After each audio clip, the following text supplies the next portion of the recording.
Okay, let's go Joe, Tom, and Lee. Go ahead.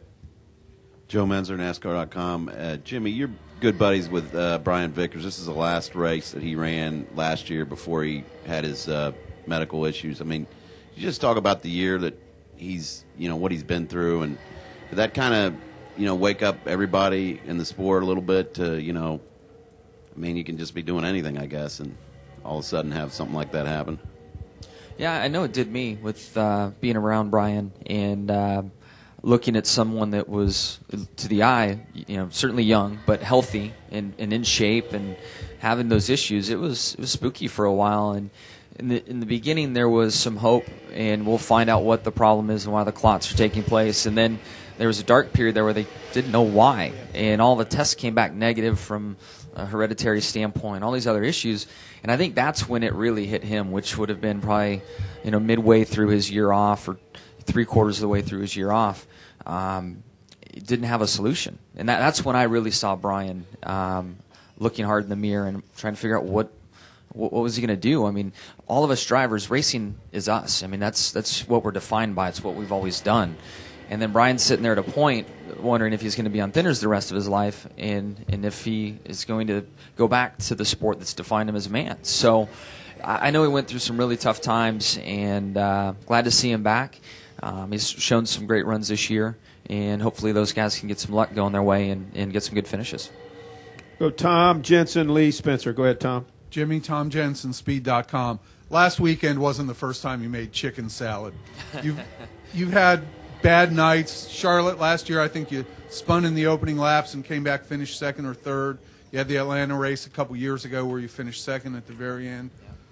You guys have the ability to work through really serious and bad problems, and other teams don't.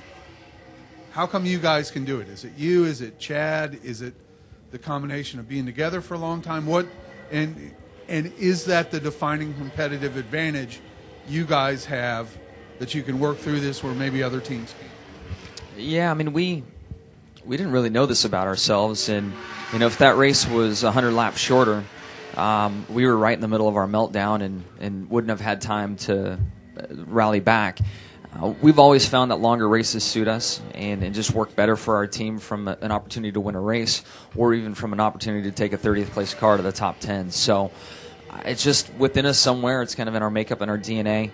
And, I feel that you don't see me in a lot of issues on track. And it's so easy to get caught up in that stuff when you're angry and mad. And a lot of times you watch guys just take care of themselves. They're frustrated and mad and start running into one another. And then that energy just breeds more of it, and before you know, you turn around and cars wreck. So there's that part inside the car, and then if you give Chad long enough on pit road making adjustments, he'll find out what it needs. So it's a combination of those two. We have time for two more, Lee, and finish with Jenna. Go ahead, Lee. Lee Spencer, Fox Sports. The one thing I've noticed most about you is just the sheer self-control. I mean, you seem to have more self-control when stuff like that happens than 99% of the people out there, including your crew chief. Has this always been a characteristic of yours, or have you had to work at maintaining that kind of composure when, it starts to hit the fan?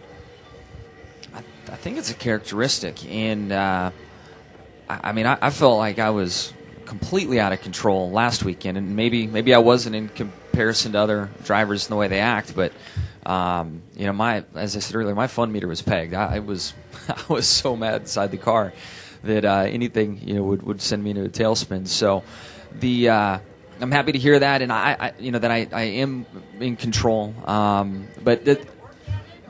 No, it's just always been there. I mean, to me. There's something that goes on when starting off racing bikes and then into off-road and on and on. When you act like a fool on the track, there's always been something when I've come off the track that hits me, and I feel guilty about acting that way. And I can remember some early instances when I was a kid racing dirt bikes. There's one kid that I was racing for the local track championship, and he fell in the corner in front of me, and I followed him into the berm, and I went down. So now as I'm going to pick up my bike, he is shoving me so I can't get to my bike so he can get to his bike. So we end up in this wrestling match. We're like 11, 12 years old. We end up in this wrestling match out there, and we both get on our bikes. I get up before him, as I shove him down and get off the track. When he got off the track, I launched my bike over towards the pit area and then knocked him off of his bike. And at that moment, when I turned around and saw my parents and my dad's shocked face and my mom's shocked face that I acted that way, I think there's something from that moment that's kind of stuck with me. I mean, in most cases, I feel bad or guilty after acting like that. And it's been that way through school and racing and all kinds of other things. But there's just something that moment when I was 10, 11 years old that realized that I didn't like how I felt after that. I was kind of embarrassed of it. Final question. Go ahead, Jenna. Jenna, again, I didn't know you were such a hooligan when you were little. We're all brats at times. Should we expect more of acting the fool from drivers tomorrow night? Is it that part of the season where tempers just seem to snap? It is, and this track's going to breed that. As narrow as it is, track position being so important. If you look at tracks where it's tough to pass, I think you can set up some type of temper scale, and it'll parallel it. Michigan, tons of room, easy to get by people, not a problem. Here, Richmond, other tracks where it's really tough to pass, that's when tempers fly. Jimmie, thank you very much. Good luck this weekend.